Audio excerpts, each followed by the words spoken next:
Blog Talk Radio. Good evening and welcome to Body and Soul Awareness with Stephanie and Oxana. Here are your hosts. Hello, everyone. Hello. I'm here. I'm on the East Coast. Oh, well, don't feel blinking. It's raining again here. I was like, they totally lied to me. They said it never rains here. As we speak, we are about to experience a heavy rain, I think. Oh, wow. Okay, it just sprinkled here, so I won't complain too much. Well, I don't know how it's going to be here, but by looking at the clouds, it may get crazy. Cool. Well, so how was your week? Week has been always, my weeks lately has been full of everything.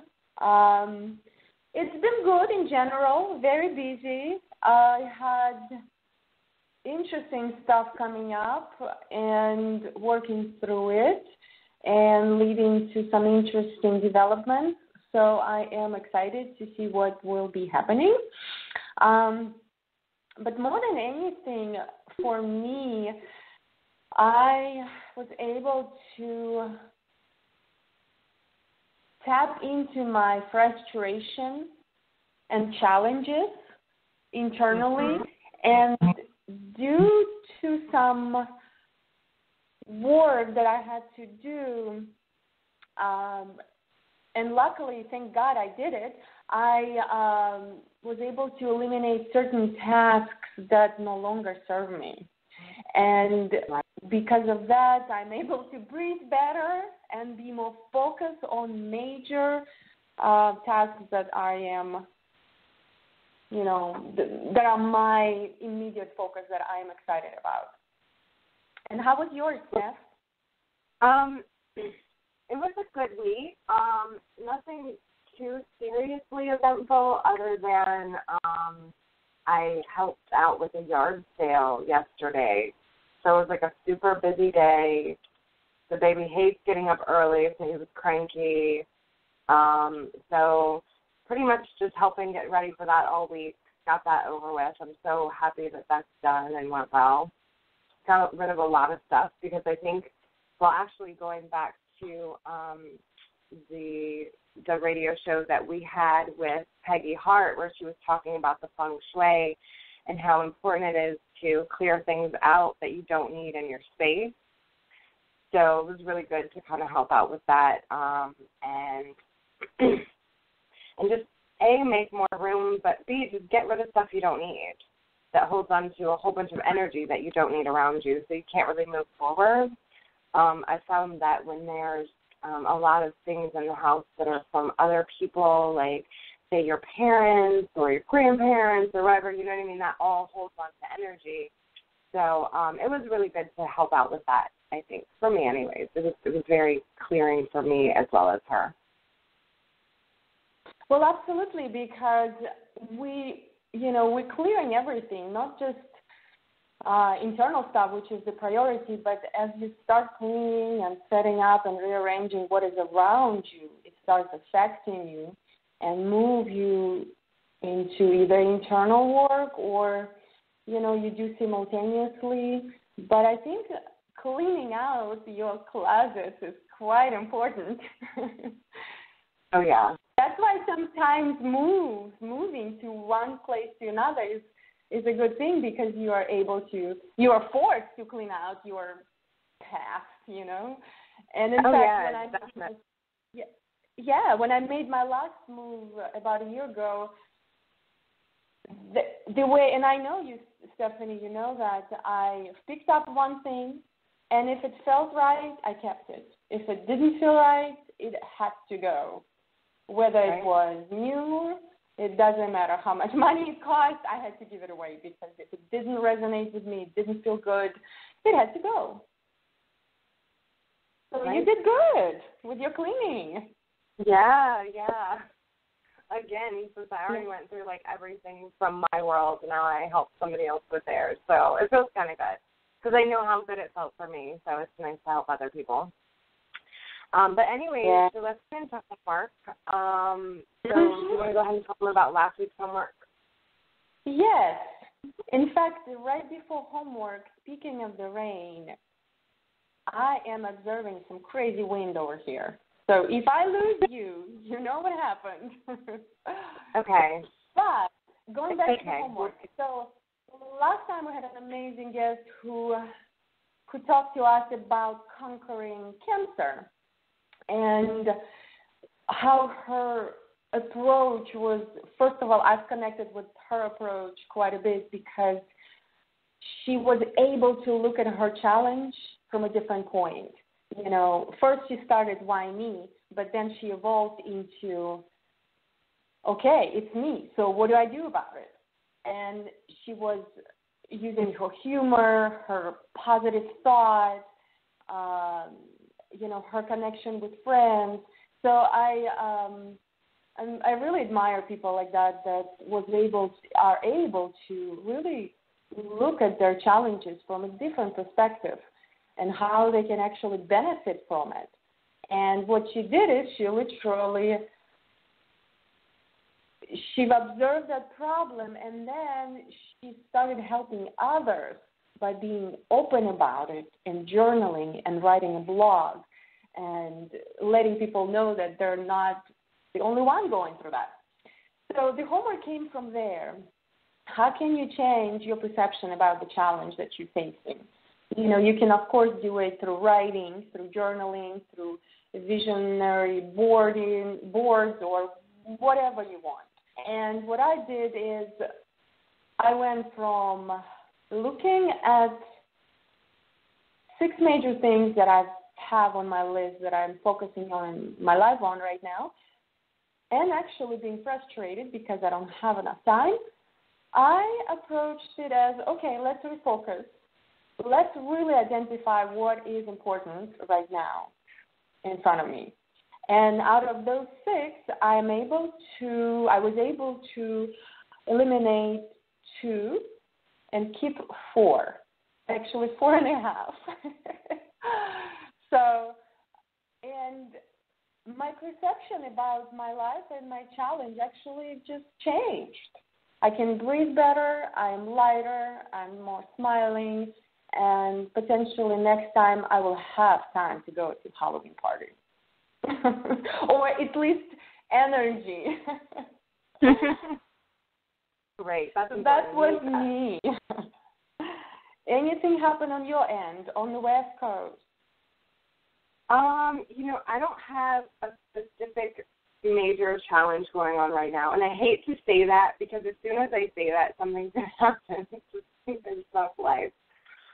But I will say that any time that I come in contact with a situation or a concern or something that I have to put effort and thought into, I try to look at things from an outside perspective more so than just looking at it from me, if that makes sense. I like to look at it from a bigger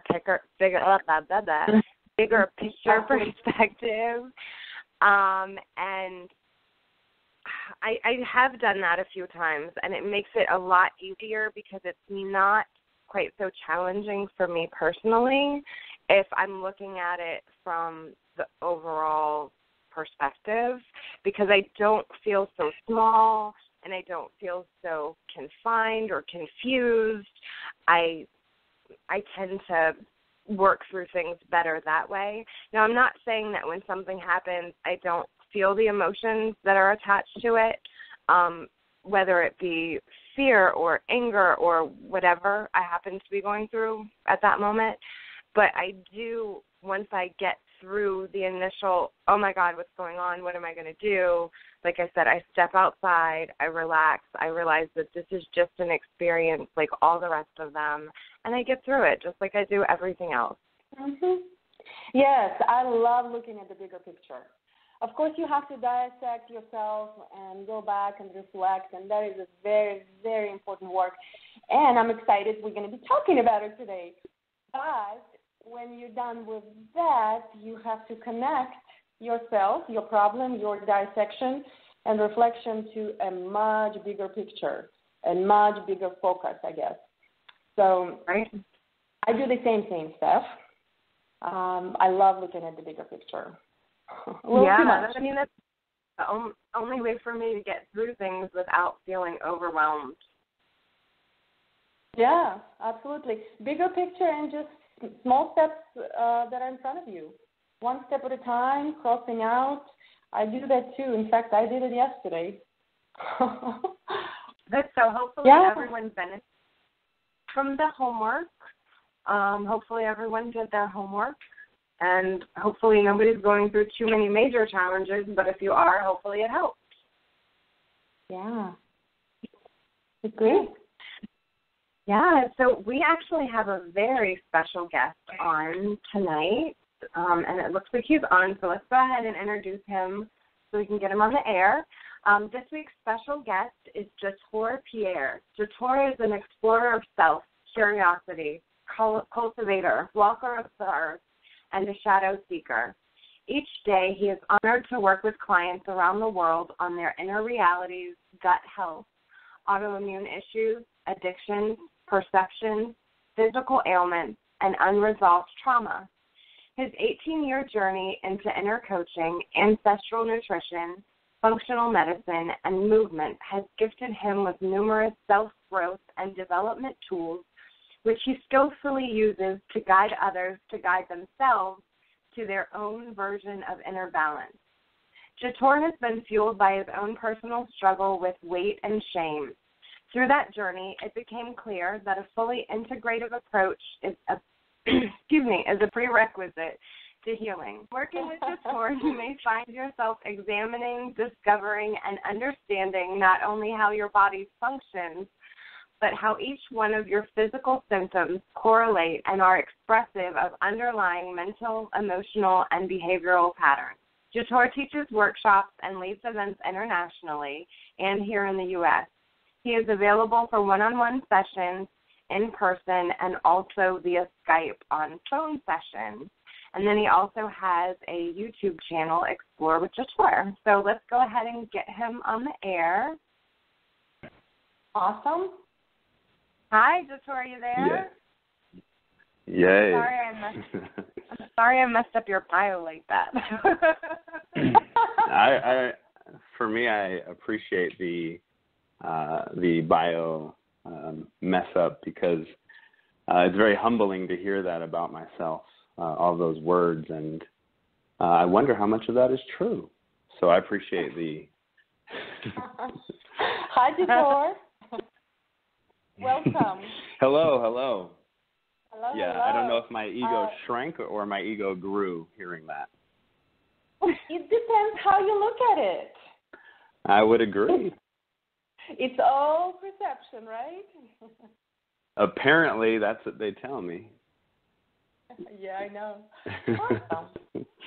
Awesome. Well, it sounds like we have an amazing show, and I think after reading your bio and know a little bit about you, we were inspired to talk about the whole integration, how thoughts that lead to feeling, how all the inputs that we put in our body, food, drink, how exercise and movement, how all of that is connected within us, around us, and create our state of being, create our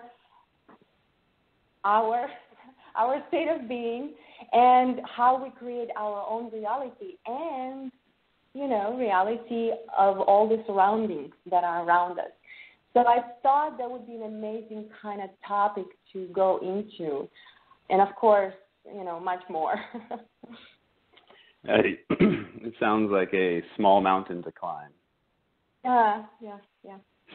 So typically, Stephanie and I, we typically start kind of like going into you first and presenting why you are here and how you got to the point of doing all these amazing things for others.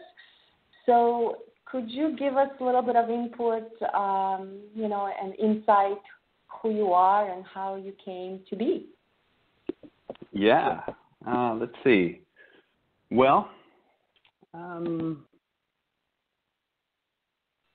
I grew up in the Bay Area, and I grew up with two parents that, at least in my experience, were very strange.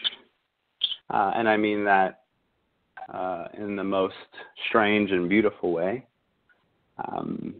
They gifted me with seeds of exploration and contemplation, observance,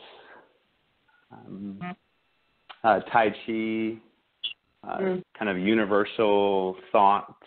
My dad's been into Tai Chi and Vipassana meditation since I was a kid. My mom's been into chanting and putting things out to the universe since I was a kid. And I believe those things had quite an influence on who I am today. My experience, probably one of the most deep experiences I had as a kid, kind of pulling that up, was with my father. And my dad would take me everywhere he went when I was really young, to school. My mom would take me to school as well, and to school and to Tai Chi classes and to his business meetings and his friendship meetings and his brain get-togethers and chatting about life. And my dad would always say to me, "Hey, Ja, I simply want you to come and I want you to observe what's going on. And I want you to pay attention to what's going on. Watch me, watch the people I interact with." And what I found most fascinating about that is I'm 3 years old, 4 years old, 5 years old, 6 years old. And after every time of doing that, my dad would always come afterwards and we'd have a chat and he'd say, "Hey, what did you see?"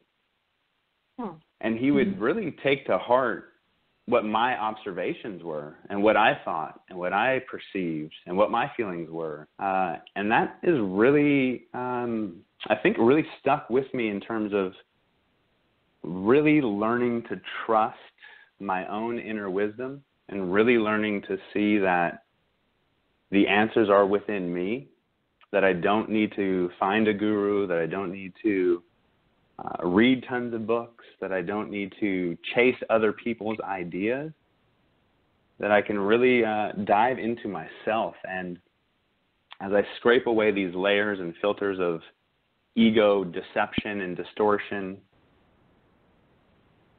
slowly, I start to perceive the truth that is mine, that is subjective to me, and that I probably will never know the absolute truth. And I'm okay with that. And I'm okay with honoring and trusting and finding my own inner truth through my heart, through my mind, and sharing that with others, not from a coaching perspective and not from the perspective of helping others, to be honest, to be more honest. Really from the perspective of my ultimate goal with anyone that I work with isn't to help them.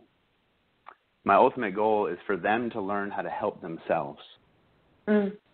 Yeah. I'm simply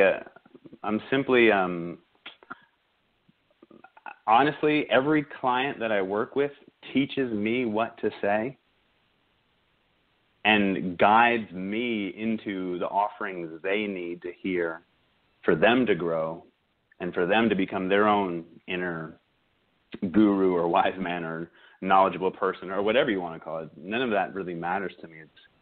It's ultimately them finding their heart and their mind and the balance in between the two. Wow. I'm a little bit jealous of your childhood. I know. I wish I had a dad who took me to all of these things. Yes. And, for me, there's always for me, my own personal opinion is that there is a light and a shadow to everything. So the shadow side of that might be, for me, is that as a young man growing up in that environment, I became extremely compliant to family values. And what that means for me is I became extremely loyal out of fear of letting my parents down to always be who they needed me to be so I could fit in. And it's taken me a long time to learn and continue to learn on a daily basis how to individuate, become my own man, find my own values, and honor myself even in the presence of my mom and my dad. That if my values are different and if I grow in different ways, that I am ultimately accepting and respecting and honoring myself. And hopefully they will be at a place where they can honor, respect, and accept themselves in my presence. So they ultimately are accepting of who I am as a human being, which may be outside of family values, way outside of family values, and some of them may be directly in line still. However, the compliant, defiant aspects of younger parts of my ego, it's been a long, fun, playful, joyous, scary, throwing up, crying, angry journey to find myself and who I am outside of who I always thought my parents wanted me to be. You brought up a good point. Go ahead, Steph. Yeah, it's a good point. Yeah, I was going to say, because I always thought that my life would be easier had I had parents that were more kind of in tune. I had like a rebel child parent. So I always felt like because of that, that's why I wasn't more into kind of like the more natural and healthy living, the whole like spirituality stuff. We didn't really get into that because she was too busy rebelling the system. Now I'm grateful for that because it gave me that a little bit, so I always wasn't following what everyone else was doing. But in the same token, I feel like, I don't know, had she meditated a little bit more or listened, like you were saying, how your father listened to your thoughts and your opinions, if she was a little bit more open to that, I always felt like my life probably would have been a little bit easier. Bringing up were completely nothing what my life is about now. So, yeah. Yeah. Just like you said, it's a long road. Yeah, it's a long road, and I think it's important to remember, at least for me and my perspective, that the little snippet that I shared with each of whoever is listening about my childhood is simply a little snippet. And there's many other stories, and there's many other stories to share. And the point that I'm trying to share here is that as children, we either become compliant or defiant to family values. And that shows up in how we act with our family and how we actually gain attention from the family and how we fit in and how we ultimately get attention. Because as children and even as adults, my perspective is that we're all young children dressed up in adult suits. We associate love with attention. So as children, we're willing to do we're willing to do anything we can to get attention from our parents or from the people that we look to for nurturing. And so what I shared with you each is a kind of a compliance story. Although, yes, I grew up with that, but throughout my teenage years and throughout my younger male life, I was completely defiant to my parents' values, and that it's been an interesting work in progress of finding the balance between not being compliant to my family values, not being defiant to my family values, but learning how to respect both of my parents as individuals and as little kids dressed up in adult suits as well, who have their own experiences, their own values, their own perceptions, their own projections, their own needs, their own emotional attachments, and their own neediness attached to me and what I represent to them, and to respect both of my parents, but ultimately not needing to approve the behaviors, all of the behaviors that I learned from them. So there'd be some behaviors that I approve of and have owned those as my own and become my own value sets, and there'll be other behaviors that I don't necessarily need to approve of. And I think that's part of this coaching process that I work with clients and myself on a daily basis. Is a lot of us at a deep, deep level are afraid to disrespect our parents, and or we're attached to disrespecting our parents. So the ones of us who are more compliant have a hard time giving voice to our anger toward our parents, our resentment toward our parents, our attachments to our family values and how that makes us feel. Think about how many people in society, in my experience, quite a lot, go home for the holidays and can't stand their parents. Oh, yeah. Well, what are they really saying? They're not saying they can't stand their parents. They're really saying they can't stand what their parents represent to them, and they can't stand that there's so much of their parents that lives inside of them, that their parents are perfect mirrors for aspects of self that they're either in touch with, in denial with, under the surface, don't want to see, and or all of the childhood resentment that we have towards still trying to meet our parents' needs and parent our parents, which from a psychological perspective is called a dysfunction. So our parents are supposed to give us energy. We're not supposed to be parenting them. Yeah. And this is a lot of, for me, this is a root of a lot of what shows up in intimate relationships, in partnerships, in friendships, in business, because ultimately, if we don't start, at least in my perspective, if we don't deal with our underlying unresolved issues and trauma from our experience as children, we will ultimately project out onto every person into our life, mommy and daddy. Absolutely. That's how we get all the patterns that we repeat over and over in life. And wonder, why am I facing this again? Well, go back to the past, just like you said. I would agree. Mm-hmm. I would definitely agree. Oh yeah, I've been working through number of patterns related to my parents, so I'm very well aware how it manifests and how you probably should be stopping it or looking into it more than anything. Mm-hmm. Yeah. That's awesome. I love that, and I also love to offer that I feel like there's aspects of me that are very aware as well.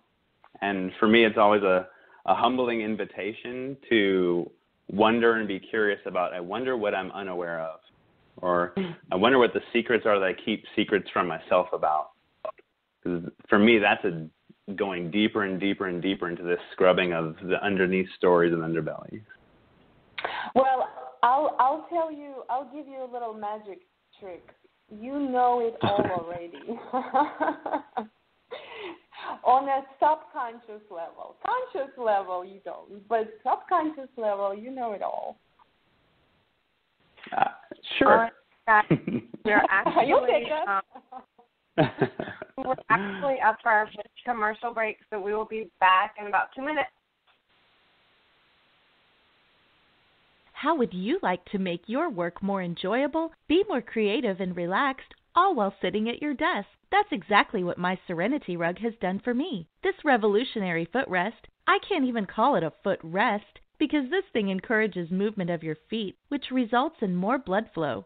While traditional footrests advocate the motionless placement of your feet, I found that I'm unconsciously digging my feet into the long, soft grass strands of the Serenity Rug. It delivers an incredibly relaxing sensation that closely resembles the feeling of an exotic foot massage.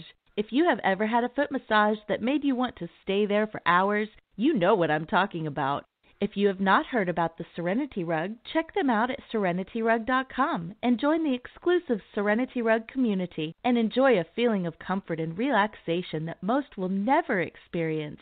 They've sold out before, so I suggest you do your feet a favor and grab one of these. Again, that's serenityrug.com.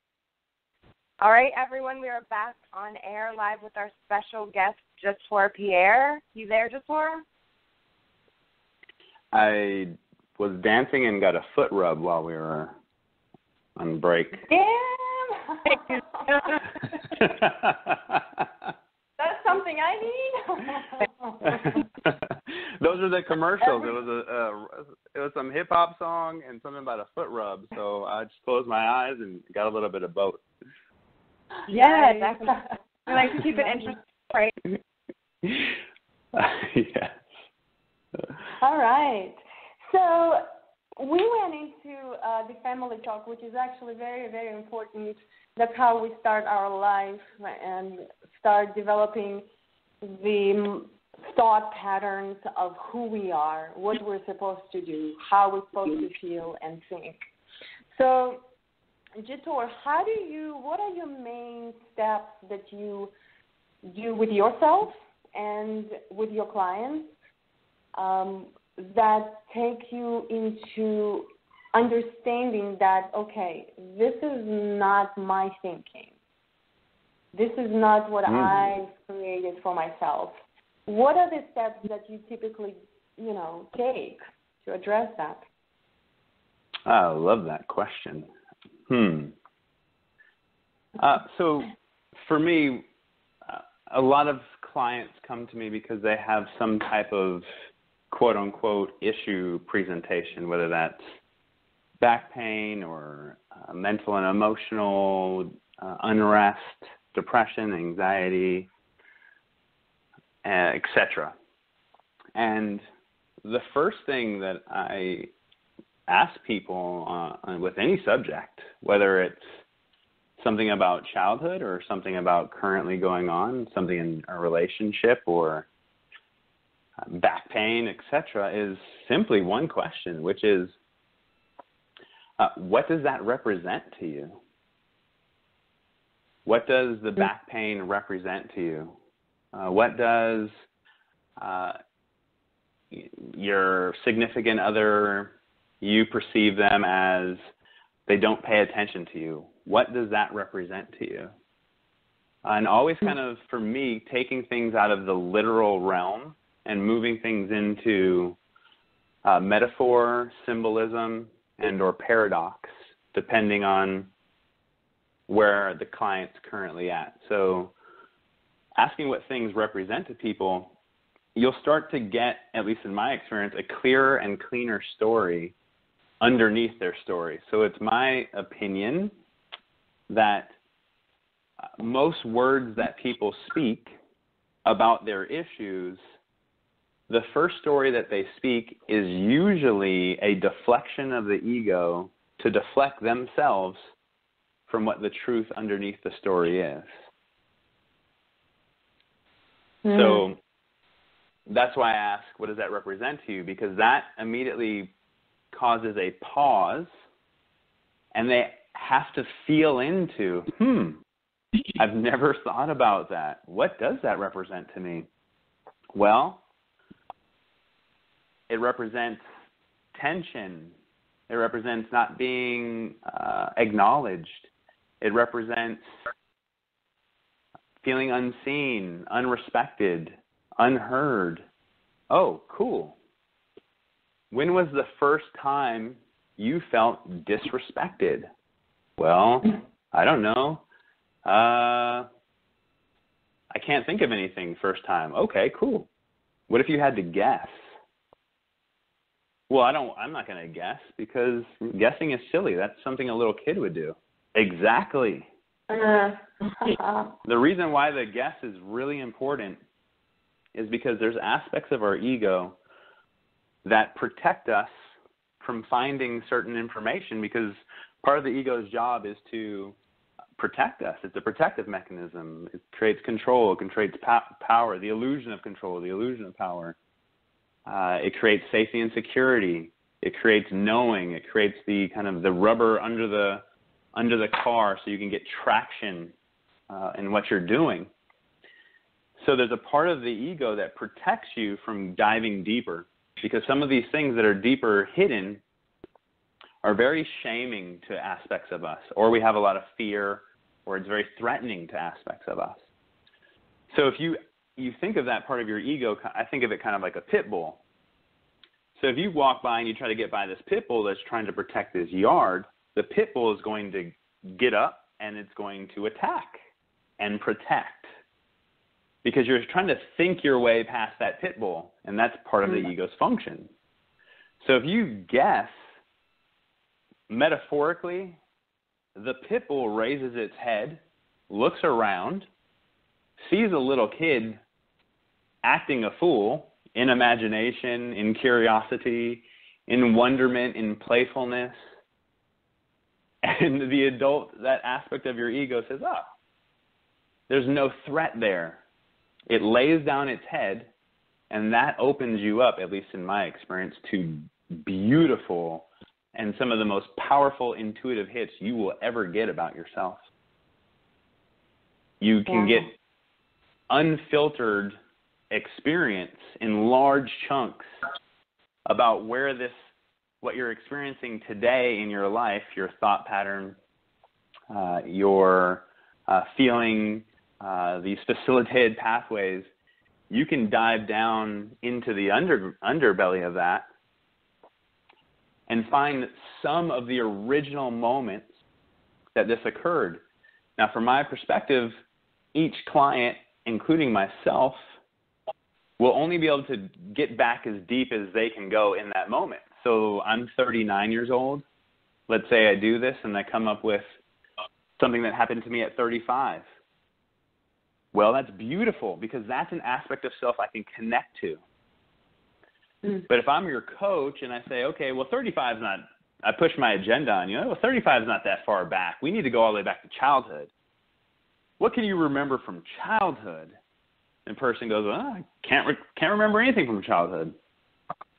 No, you can. You can remember something from childhood. So they pull something up from childhood. However, they won't be able to fully connect with that aspect of self, because that aspect is so deep and kind of locked away. That part of self might be extremely fearful and untrusting of your adult self, because that part of self has experienced you to parent it the same way it experienced your parents to parent you, which is usually not in a very self-validating and self-inspiring way. So then we work with a 35-year-old, and then we can start to dive into processing that. They can start to process that, and I'm simply there to hold space and ask questions. That's awesome. I've gone through many sessions similar, specifically for myself, but I also held space for others and did some work on others. But I would like to say that ego is certainly one that is trying to protect you from the scary world, right? And just like you said, Jator, is that you may not even get to it because ego is protecting it so well for so many years, because whatever you're going to go into will create discomfort. But that leads me to the next question is, when we cover that stuff that comes from childhood, work, whatever, other people that are influencing you, or even more, then first it arises as a thought, and you start thinking about it, and then you feel about it. There's that feeling about whether you are a good little person or bad little person or whatever. And then that feeling progresses into the physical form, solid energy, and it creates chronic issues, usually chronic issues. So what can you say about that? How we are going from childhood thinking those thoughts that not necessarily yours, so potentially then they turn to be yours, and then they manifest into the physical form. How can we connect all of that and address that? Because typically I run classes and I address issues that we're talking about through movement. And I do fully understand that I would love to concentrate on the physical form. But physical form is just a little entrance, just a knock on the door. My hip is, in pain, or my shoulder is in pain. So, and you start healing that part, but then it leads you to a much more deeper space within you. And that's when you start recovering and discovering all of these things about yourself. So how do you see this all connected and integrated? How do you approach physical form in your practice that has already been injured by the thought pattern? Yeah, let's see. So what I heard you say is you're asking me to kind of tie together the mind and the heart and how that shows up in the body. Is that correct? Well, yes, because every organ, every part of the body talks to, your thoughts are talking to your body constantly. There's always this connection, right? And, as much as I wish it was easy for people to understand, it's not in the beginning. So what can you say about that, where people understand that their body literally is being sick because of the way they think and feel about it, or in general, how they think and feel?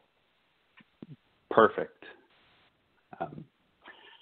So this is going to be kind of, there might be some real linear science-y stuff here and also some very heartfelt stuff, and I'm going to dance with the two of them because I think they're both important. Awesome. So when you have the experience of a stressful situation, and let's say that experience is not based in present, it's based in the past, an experience that you had in the past, which doesn't necessarily mean it's a literal representation. It can be a metaphoric, it could be symbolic. However, outside of all of that, in this situation, you're having a stress response in the body, and that stress response stimulates what's called the sympathetic system of the autonomic nervous system.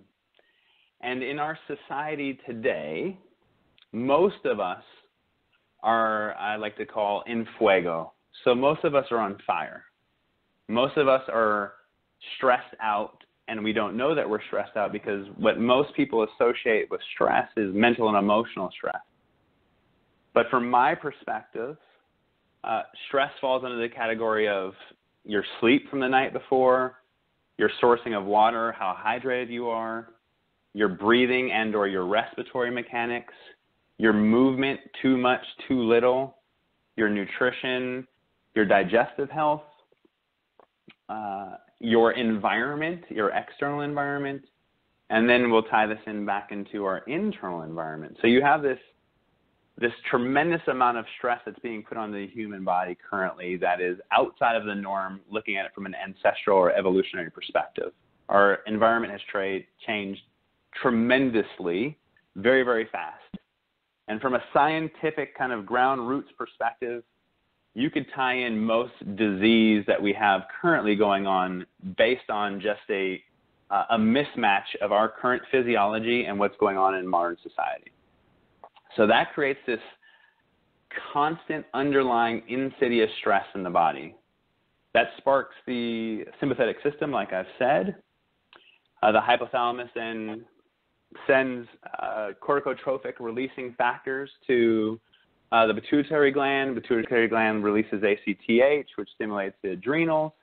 And then you have your cortisol response, your epinephrine, and norepinephrine. Now, when that system is chronically stimulated, which didn't used to happen, the fight or flight system was there to fight or flight, which would be very short periods. When that system becomes chronically stimulated, you start to get an overrun and a mass production of what's called inflammatory cytokines. So let's just say you're in a relationship. I want to be really clear with my wording here. You're in a relationship with yourself about someone else that you don't get along with. And that is causing you constant stress in your life. So then you have these inflammatory cytokines running around. And then what starts to happen is you start to get global inflammatory processes happening in the body. Some of these cytokines have been shown to directly affect what's called the small intestine. And once the small intestine becomes inflamed, you will get what's called hypermobility of the small intestine. So leaky gut or gut permeability. So you'll get hyperpermeability of the small intestine. And then you'll start to get unprocessed food, antigens, chemicals, etc. into general circulation. Your body will then mount an immune response to that, and then you'll have immune responses going on to the things that are coming in from your food, your environment, etc. And a lot of the proteins that we eat, whether you're eating the healthiest diet in the world or the crappiest one in the world, the protein structures are mainly what the immune system reacts to. So once those unprocessed aspects get into general circulation and your immune system starts to mount in a response to them, some of those protein structures are very similar to the tissues of your body. So your organs and glands, your thyroid, your joints, your synovial fluid, your eyeballs, your musculoskeletal system, etc.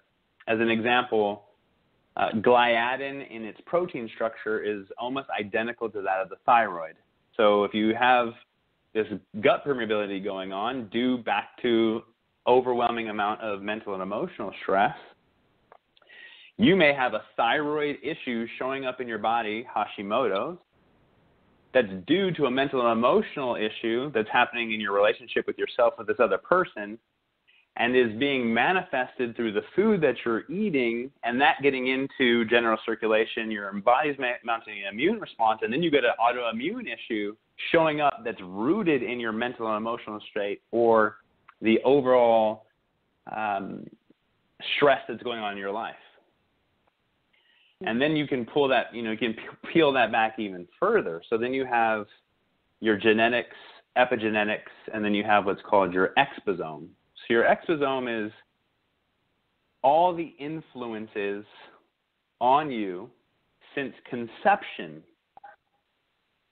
So when you were conceived in your mother, all of her feelings, all of her expressions, for those 9 months, your dad, etc., from birth, were you vaginally birthed, were you C-sectioned, what schools did you go to, what were the environments that you lived in, what foods did you eat, what was the bacteria that you were surrounded by, all of that then influences your genetic expression through epigenetics, which epigenetics is essentially what turns on or off the underlying genetic code.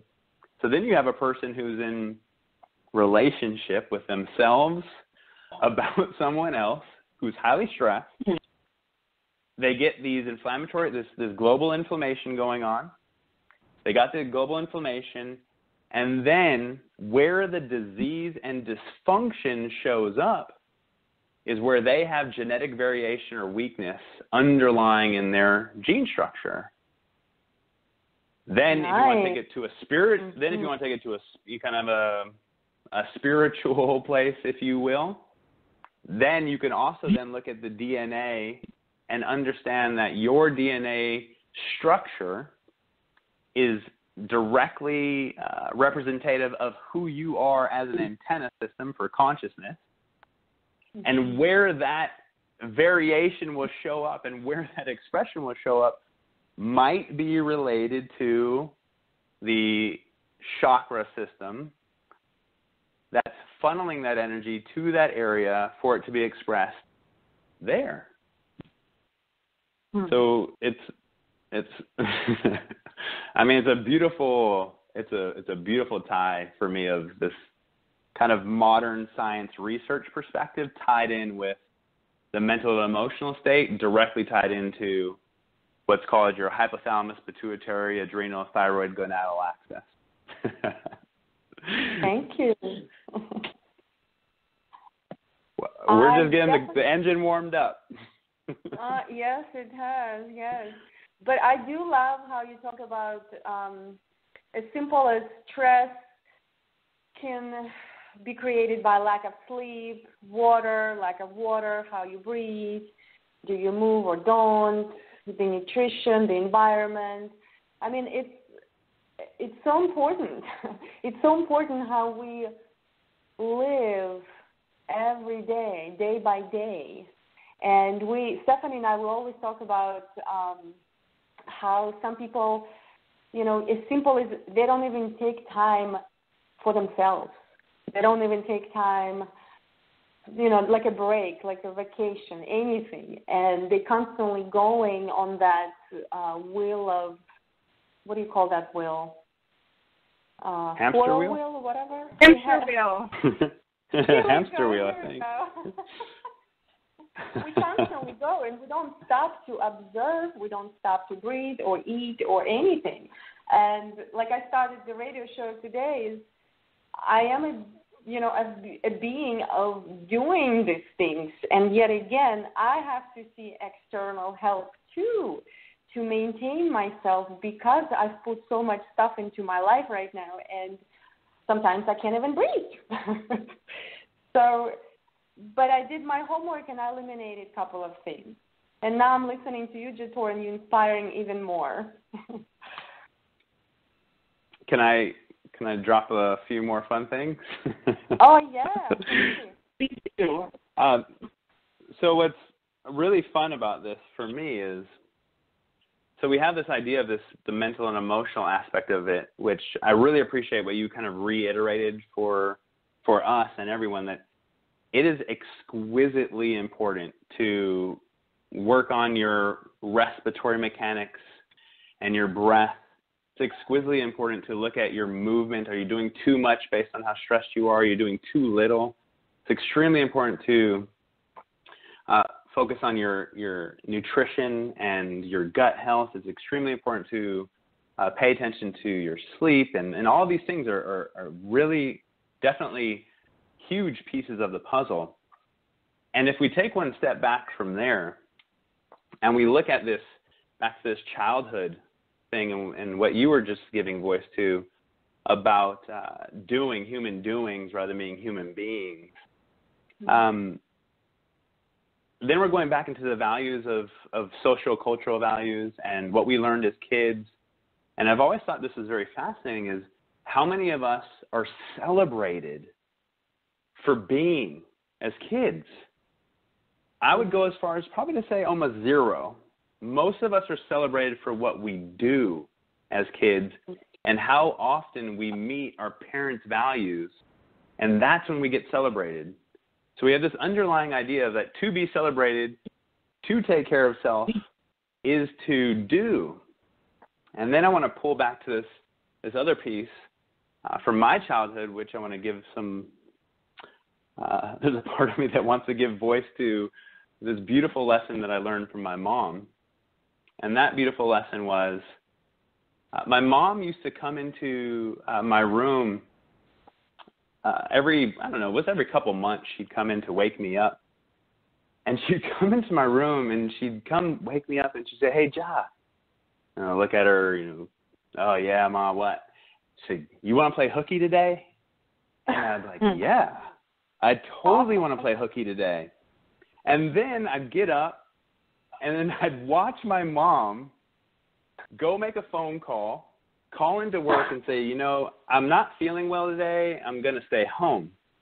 And the beauty of that lesson, I cannot give more. That might be one of the most beautiful lessons I ever learned as a kid, because what I learned in that moment was that it's okay to take care of myself. It's okay to play. It's okay to take time off. It's okay to connect with my family and not feel like I always have to go to work. It's okay to not do. And those lessons were, for me, it's really, really beautiful lesson. And when we're looking at this, like the mental and emotional aspects of us, what's fascinating to me, back to this kind of stress and how that shows up in the musculoskeletal system, is that I'm sure you've all heard of the shadow and what's in the shadow and all that stuff. So what's fascinating about that aspect is that if there is enough unresolved, in quotes, trauma, which just means separation perceived as a kid, in your shadow, that can be enough underlying stress to cause what we were talking about earlier, that gut permeability, which can cause global inflammatory diseases, which almost every chronic disease that we know of today has an underlying pattern of inflammation. And it's an easy example to think of from a kind of a metaphor perspective is you guys both move your bodies. I'm guessing you're relatively pain-free. However, when you get on a foam roll or you get deep tissue massage, I'm guessing you find pains in your body that you were unaware of. Oh, yeah, absolutely. That's a metaphor for the unresolved trauma and pain that's in our shadow that we're unaware of, that follows us around everywhere we go. And if we look at that back to a physical level, well, if you have pain when you foam roll, it means you have trigger points and you have dysfunction in the muscular system, which causes dysfunction in the skeletal system, which causes joint pain, knee pain, back pain, etc. So you just turn that into the mental and emotional realm and say, wow, could I have unresolved issue in my mental and emotional realm that's facilitating all of this daily stress that I have that I'm unaware of, and I don't even know why I'm depressed. I don't even know why I'm anxious. I don't even know why I feel scared all the time, et cetera, et cetera, et cetera. And that's why, from my perspective, it's so important to have a 3D view on a human being. That's what it takes to fully integrate and heal ourselves, is to kind of take care of all these different areas of our lives slowly and one step at a time, because in my experience of all of the jibber jabber that I just blabbed about, is that that can be perceived as overwhelmingly stressful and so much to do. So my tip for everyone that's listening, including myself, is I've been doing this for 18 or 19 years, and it's taken me 18 or 19 years to get into what I call the soil of self and start to really till that soil, looking at my water, looking at my food, looking at my environment, looking at the choices I make, looking at my mental and emotional stuff, looking at my relationships, looking at my relationship with self, looking about who I surround myself with, et cetera, et cetera. How do I move? How don't I move? It's a process. And again, back to this kind of underlying idea about human doings, is that is the other kind of shadow side of this, is that we hear these things to do, and people overwhelm themselves thinking they got to do it all now to get it, excuse my French, effing done. Mm-hmm. And it's just like the idea of self-realization. People are in a rush to self-realize, whatever the hell that means, by the way. And the funny part about that is if you think about that, if I said to you, maybe in 1,000 lifetimes, if you believe in past and future or not parallel, or maybe 1,000 parallel lifetimes, I'll be self-realized. My answer to that statement would be, you're pretty optimistic. Well, I may have a different perception about that, but that's going to be another radio show. But I was talk about it when we get back, because we have a commercial break to go. Well, no, we're not going to go there. But what I was going to mention very quickly before our break in the show is typically how I approach. I don't go there if it's not calling me. If it's calling me, if there's like an issue literally in the physical form or emotional or anything, then I go into it and I start exploring. But if that part of my being or life is okay and it's perceived okay by me, then I don't even go there. just like you said, Jator, it's too overwhelming, and one step at a time will lead you where you need to be. So I only approach those things that literally come up in front of me and say, okay, hi. So that's kind of how I move through my challenges. I totally appreciate that, and I 100% agree. The reason why I was giving voice to that wasn't for you. I was giving voice to that for my experience of many others in classes or who listen to these type of things. Because of the underlying value sets that we were taught, a lot of people take a different approach and think there's a rush to get this all done. And my point is, this is already all done. You said it earlier, Oxana, with your little secret. You said, we already know everything, and I 100% agree with that. However, aspects of us don't believe that story and go crazy chasing it. Yeah. And that's what I was giving voice to. That's a good point. No, absolutely. Yeah. All right. Okay. We're going to commercial. All right. Aloha, We'll be this back. is Katmere Stone of Freedomizer Radio. I was born and raised in the Caribbean tropical coast and enjoyed living along the Blue Ridge Mountains of Appalachia, both places where Mother Nature rules and shoes are optional. Now living in the 9th largest metropolitan area in the United States, I'm surprised that more people don't realize that their health would improve if they just took off their shoes and relaxed. Yes, even in the middle of downtown. Bunions, hammer toes, atrophied pinky, fungus issues, weak structure. All these foot problems caused by shoes are simply due to the fact that people don't know that being barefoot is not just the natural, comfortable solution, it's legal. That's right, Freedomizers. We at barefootislegal.org host a weekly radio show where we discuss the many health benefits and 0 laws concerning going barefoot. Join Nicola, Kiliki Claybaugh, Patty Peaceful, and yours truly, Katmere Stone, every Saturday starting at 10:30 a.m. Pacific, 1:30 p.m. Eastern for Barefoot is Legal Radio. Hashtag Freedomizer Radio, hashtag Shoes Ruined My Feet, hashtag barefootislegal.org. Are you sick of being a chump, lied to by politicians and businessmen alike, watching as the world slowly burns, as trillions in debts racked up under your grandchildren's names? Hi, I'm Ben Lucifer Bernanke Cochran. I'm asking that you tune into my weekly radio show, The Patriot Power Hour with Lucifer Bernanke, each Thursday night at 6 p.m. Eastern on Freedomizer Radio. Look, I'm not trying to sell you anything here. I just need your help fighting these banks of scum. The sycophants, they're behind all the wars, failed healthcare system. I mean, they own all the mega banks, all the mega corporations. They own the media, of course. They've already conquered most of humanity, really. And their juiciest final target, well, we're next. America's next. So I'm not going out without a fight. So join me Thursdays as I use my background in finance and risk management to decode breaking news and developments, all while helping to prepare you and your family for the future waves of financial terrorism that are sure to come. Thursday nights. All right, everyone, we are back on the air with our special guest this week, Jator Pierre. How you doing, Jator? Still with us? Apparently, I was just frisked naked going through TSA, so that was fun. You got, and was it fun?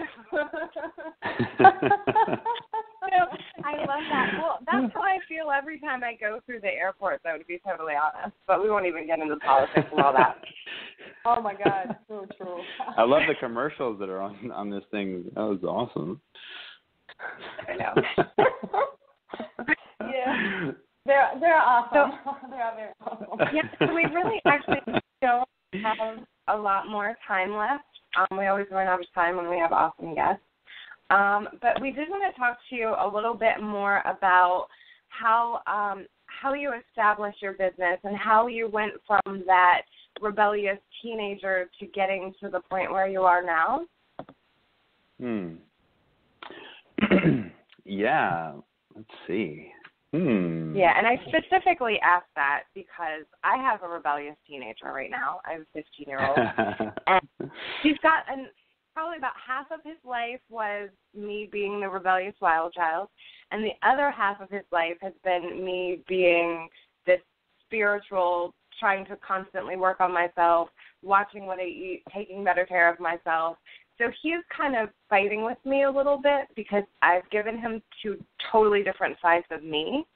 And he really doesn't like the spiritual aspect too much. So I'm kind of wondering when he's going to get over that and kind of get back into Oh, boy.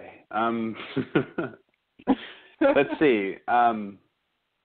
Well, can I throw out a couple ideas in terms of what I heard you say about your son? Please throw it. So what I heard you say is that you have a tremendous need for your son to be like you and not be himself. And therefore you push your agenda onto him and have an expectation for him to meet your needs, not meet his own. Okay. Yay to that. And for me, for Stephanie?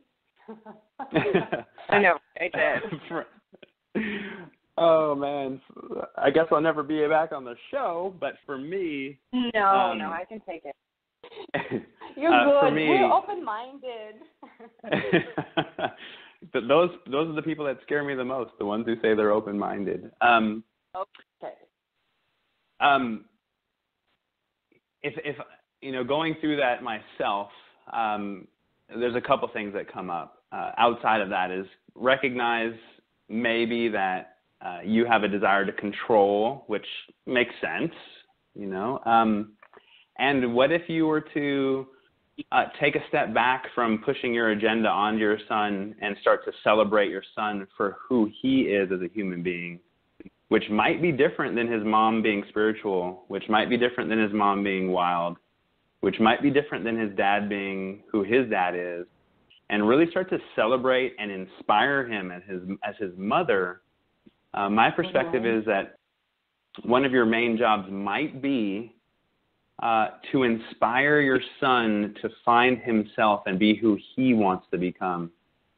And the job of the father, in my understanding, would be to validate his son for being who he needs to be, and also validate him for the aspects that are similar to the family and yet different.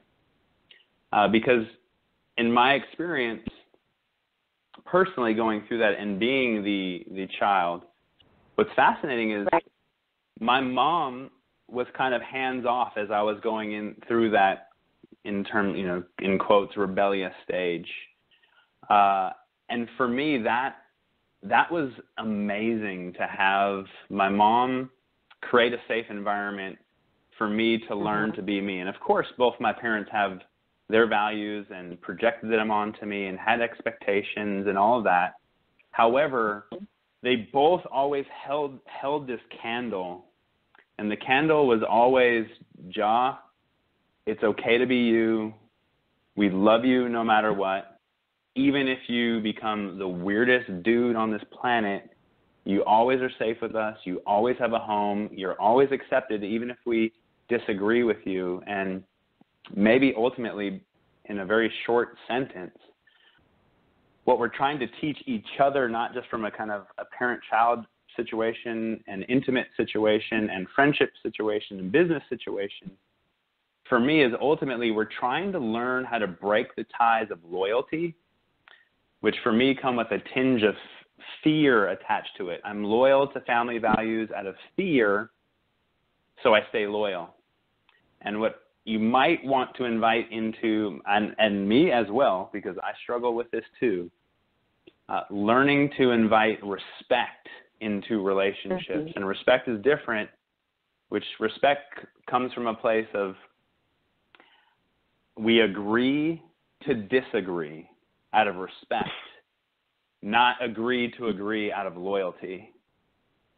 Right. And I felt and feel to this day, both my parents were, no matter what aspect of them, extremely wanted loyalty, for sure, and probably to this day still do, even though if they're both listening, I would guess they'll deny it.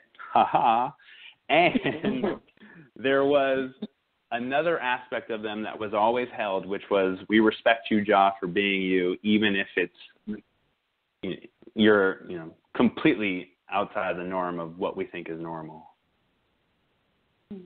Right. I love that. That's beautiful, and I can take everything that you said, and I will work on that. I promise. I will too. It is. Right. I am always. Ultimately for me, what's really kind of an important rule or guide that I personally live by is any words I say for another person are actually for me. So what you just invited me to share was exactly what I needed to hear for where I'm at in my life. So I appreciate you for the question. I love that. I feel the same way. Any time that I talk to someone, whether it's just a friend that's going through something or a client that I'm working with, I always learn from everything that I say. And I always find that maybe it wasn't really them that had the problem. Maybe it was me, and I had to talk to them to get the problem out of me to realize what my answer was. I love that. Yeah. So, well, unfortunately, we're running out of time. I do want to make sure that we get everybody all of your contact information. So if you could just let everybody know what page, email, website, whatever other information you want them to have. And then we'll ask you to go ahead and give the homework or the play work for this week. Sweet. Facebook page, I have no idea, but my name's Jator Pierre, so that might come up. YouTube channel is W.E.A.M. Oh, that's fun. We YouTube have channel, it. If anyone needs it, we have it, just in case. You can tell that a part of me is really good at self-promotion here. The YouTube is Explore with Jator. My website is wehlc.com, which is under revision, which I'm super excited about and can't wait. So excited about that. And the homework or home play, the word work for me represents, bent over with sweat and not feeling, so I don't really enjoy that word. So whenever the word work is in a sentence, I exchange it with play. Love it. So the home play is simply a word, and the word is wander. And my invitation for everyone for the next week is instead of to notice when you're in human doing, and that's okay, yay to that, I got to do stuff too, and invite moments throughout your week of human wandering. So go for a hike with no end goal, just go for a hike and go wander. Play a sport with no score kept.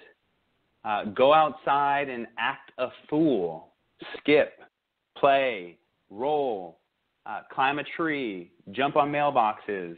If you feel really awkward and weird about doing all that, yay for that.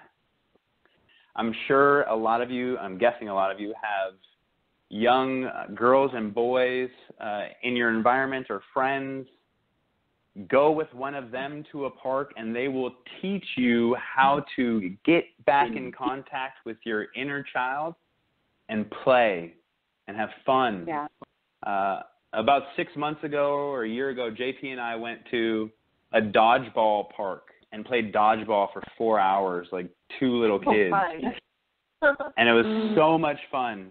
And those are other aspects of what's missed in health and wellness is play is huge. Pleasure is huge. Rest and time in nature is huge. So play. That's wander. Play wander is the home play. That's awesome. I think I'm going to do that as soon as we get off the show. I'm going to wander my butt to the beach.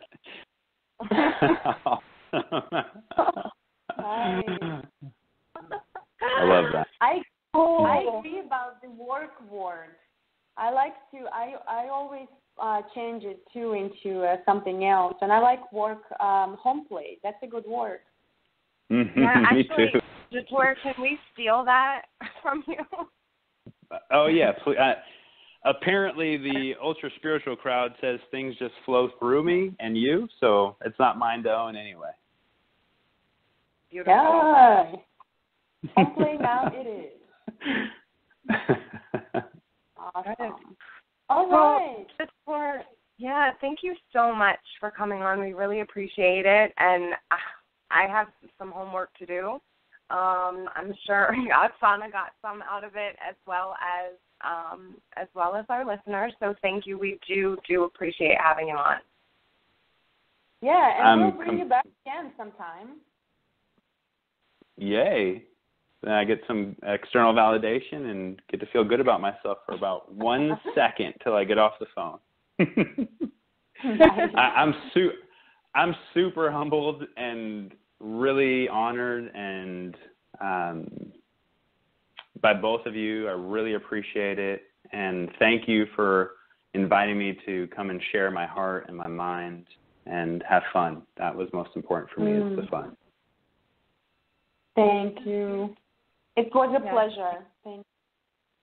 Yes. Awesome. Well, have a good remainder of your day, and hopefully we can get you back on the air maybe sometime next year. All right, my friends. Thank you. All right. Thank you. Bye-bye. Bye. All right. So I think it was an amazing show. I actually got some information for me as well. And I have a lot more home play to do too. So yeah, love it. Okay, so I was reminded. Let's remind everyone the homework that Jator just presented. Get back into your inner child. When you find yourself working too hard, switch to wondering. Instead of doing the work, do the wonder while you are doing whatever you're doing. So I think it's a great homework. Yeah. I definitely will be doing that. It's not anything new to me, but I will definitely incorporate it more and more into my life. So yeah, before go ahead. I was going to say it's funny that that's the homework because, and I wanted to say something about this, but we don't have too much time. But having a baby now, again after all these years of not having a baby, having a teenager, having a baby really, really, really made me appreciate the little things again. And when I look at his eyes, and he's so amazed by any new thing that he comes in contact with, that's how I try to approach life now. Is I try to look at things from a new place where it's not everything just inundated with all of the crazy things that us as adults have to deal with and go through. Yeah, it's very true. When you have children, that's probably one main thing you can take it from them is observe how they observe. You don't necessarily have to go have a kid to have that experience, but you can go to the park or just seriously observe a child that's experiencing something new and kind of get an idea of what that's like again, because so many people have forgotten. Yeah, absolutely. All right. So briefly, I will share my information to everyone, just in case they want to contact me. Please reach me on my website, oxanaganchar.com, oxanaganch.com, .com. Or you can email me mind, body, and soul, all one word, at oxanaganchar.com. And Stephanie? Yes, so you can reach me at www.edensbalance.com is my website. You can also reach me at Stephanie at edensbalance.com if you have any questions. You can reach me there, or if you want to check out our Facebook page, it is facebook.com/Body and Soul Awareness Radio. And you can get the homework there if you missed it, along with the contact information for our special guest. Great. Well, I loved our show today. It was such a pleasure to have Jator on and talk about yummy stuff. And, God, we have so much more to talk about. So I'm sure I'll bring him back. And I think that is it for now. What do you think? I think that's it. I think I'm going to go do my home play. I think you'll be doing this before me. All right. Well, I want to hear all about your homework next time or tomorrow. And everyone, please have a wonderful Sunday evening and great week ahead of you. Don't forget to do your homework because it's an awesome one. And we will chat with you next Sunday at 6 p.m. Eastern Time. Yes, have fun with your home play.